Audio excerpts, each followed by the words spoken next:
मेरे प्यारे भक्तों, आज मैं तुम्हें इस सत्य से परिचित कराऊंगी कि आज तक नहीं तो आपने देखा और न ही सुना। आज मैं तुम्हें इस कलयुग में जीने का सही महत्व समझाऊंगी।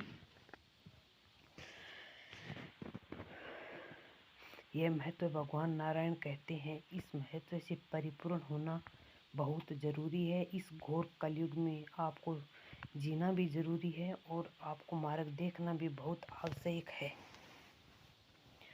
इस कलयुग में जो भगवान नारायण के बताए हुए मार्ग पर चलेगा, उसकी जिंदगी एक गुलाब के फूल की तरह होगी।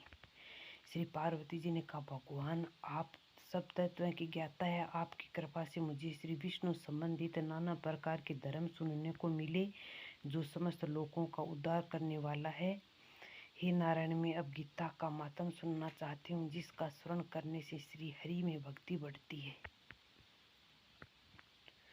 श्री महादेव जी बोले, जिनका श्री विग्रह अलसी के फूल की भांति श्याम वर्ण का है, पक्षीराज गरुड़ ही उनके वाहन है, जो अपनी महिमा से अच्युत नहीं होते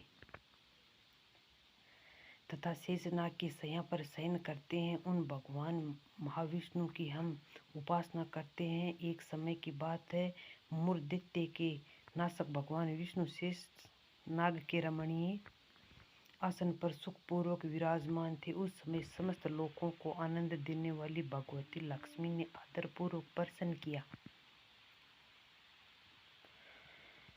श्री लक्ष्मी जी ने पूछा, भगवान आप संपूर्ण जगत का पालन करते हुए भी ईश्वरीय के प्रति उदासीन से होकर इस क्षीर सागर में नींद ले रहे हैं, इसका क्या कारण है?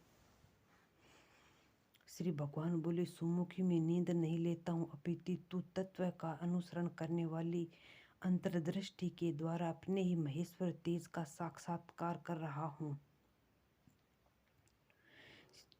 देवी, यह वही तेज है जिसका योग्य पुरुष कुशाग्र बुद्धि के द्वारा अपने अंतःकरण में दर्शन करते हैं तथा जिसे मीमांस विद्वान वेदों का सार तत्व निश्चित करते हैं।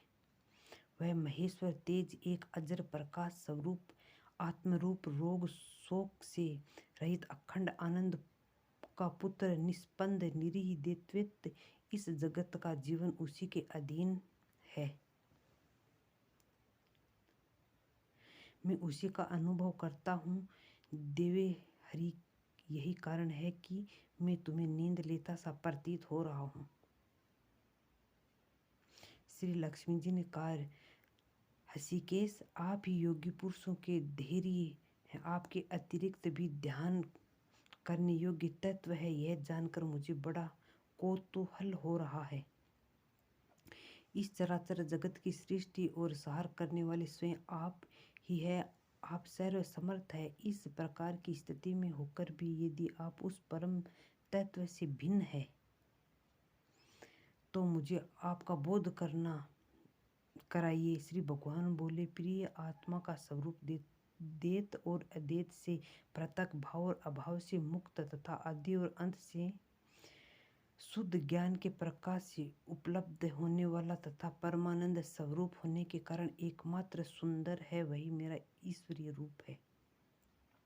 आत्मा का एक तत्व ही सबके द्वारा जानने योग्य है। गीता शास्त्र में इसी का प्रतिपादन हुआ है। अमित तेजस्वी भगवान विष्णु के यह वचन सुनकर लक्ष्मी देवी ने शंका उपस्थित करते हुए कहा, भगवान, यदि आपका स्वरूप स्वयं परमानंदमय और मन वाणी की पहुंच के बाहर है, तो गीता कैसे उसका बोध कराती है?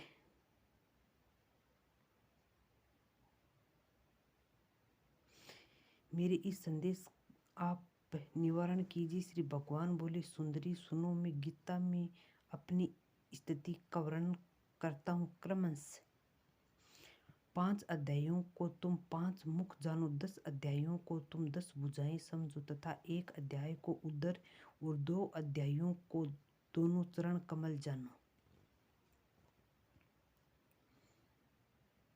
इस प्रकार ये 18 अध्याय में की वाण्डमयी ईश्वरीय मूर्ति ही समझनी चाहिए। ज्ञान मात्र से ही महान पातकों का नाश करने वाली है और उत्तम बुद्धि वाला पुरुष गीता के 1 या आधे अध्याय का अथवा 1 आधे या चौथा श्लोक का भी प्रतिदिन अभ्यास करता है, वह सुशर्मा के समान मुक्त हो जाता है। श्री लक्ष्मी जी ने पूछा, देव, सुशर्मा कौन था, किस जाति का था और किस कारण से उसकी मुक्ति हुई? श्री भगवान बोले, प्रिय सुशर्मा बड़ी खोटी बुद्धि का मनुष्य था। पापियों का तो वह शिरोमणि ही था। उसका जन्म वैदिक ज्ञान से शून्य एक क्रूरतापूर्ण कर्म करने वाले ब्राह्मण के कुल में हुआ था। भगवान नारायण की पूरी कथा सुनने के लिए अगले संदेश का इंतजार करें और यह कथा पूरी सुनने उसे इस जीवन में कभी हानि नहीं होगी। यदि भगवान नारायण की कथा मेरे भक्तों को प्रसन्न आए तो जय श्री श्याम जय नारायण अवश्य लिखना।